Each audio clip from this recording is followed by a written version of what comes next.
मंडळी, आज आपण राजकारणावर बोलणार नाही आहोत. आज आपण बोलणार आहोत एका व्यापारावर. असा व्यापार जिथं खरेदी विक्री होते ती तुमच्या आणि माझ्या मतांची. बातम्यांमधून तुमच्यापर्यंत ही माहिती पोहोचलीच असेल की शिवसेना उद्धव बाळासाहेब ठाकरे पक्षाचे 6 खासदार फुटलेत. पण थांबा, हे खासदार फुटले हे वाक्यच मुळात चुकीचं आहे. खरं वाक्य आहे की लाखो मतदारांच्या विश्वासाचा आज पुन्हा एकदा बाजार मांडला गेलाय. हा एका पक्षाचा किंवा नेत्याचा पराभव नाहीये. ही या देशातील आणि राज्यातील मतदारांची सर्वात मोठी अवहेलना आहे. निवडणुका येतात तेव्हा हेच नेते तुमच्या दारात हात जोडून उभे असतात. तुम्ही उन्हाची पर्वा न करता रोजगार बुडवून रांगा लावता आणि मतदान करता. कशासाठी? एका व्यक्तीला नाही तर एका विचारधारेला, एका चिन्हाला आणि त्या चिन्हामागे असलेल्या निष्ठेला. पण निवडून आल्यावर हे लोकप्रतिनिधी काय करतात? रातोरात यांचे विचार बदलतात, यांची निष्ठा बदलते आणि दिशाही बदलतात. ज्या मतदारांनी त्यांना डोक्यावर बसवलेलं असतं त्याच मतदारांना हे नेते पायाखालची धूळ समजतात. जर निवडून आल्यावर तुम्हाला वाटेल त्या पक्षात जायचं असेल तर मग निवडणुकांचा हा हजारो कोटींचा फार्स कशासाठी? जनतेला गृहीत धरण्याची हिंमत यांच्यात येतेच कुठून?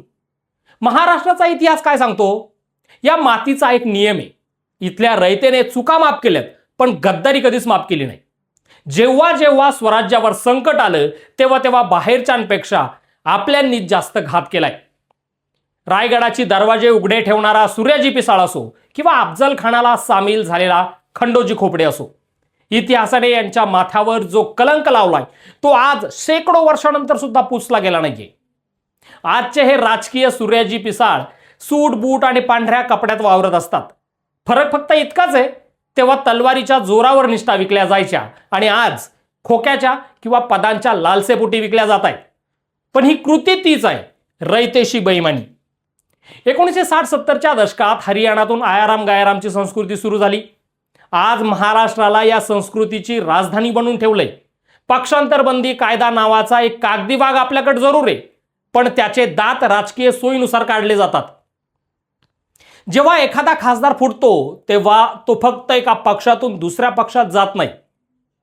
तो त्या लाखो लोकांच्या पाठीत खंजीर खुपसत असतो ज्यांनी त्याच्यावर विश्वास ठेवला होता. मतदारांना अक्षरशः गुलाम किंवा मेंढर समजलं जातंय का? की आम्ही कितीही विकलो गेलो तरी हे मतदार पुन्हा जाती धर्माच्या नावावर आम्हालाच मतं देतील, हा माज या नेत्यांना आलाय. आता शेवटचा प्रश्न हा तुम्हाला आहे. होय, तुम्हालाच. जे हा व्हिडिओ पाहतायत त्यांना हा प्रश्न आहे. तुमच्या मतांची किंमत किती आहे? केवळ 5 वर्षात एकदा बोटावर शाई लावून घेण्यापुरती?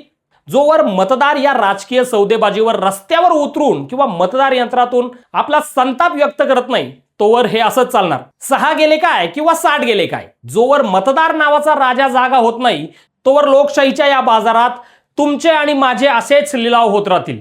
विचार करा, कारण इतिहास बघतोय आणि तुमच्या मौनाची नोंद घेतोय. या व्हिडिओत इथंच थांबूयात. धन्यवाद.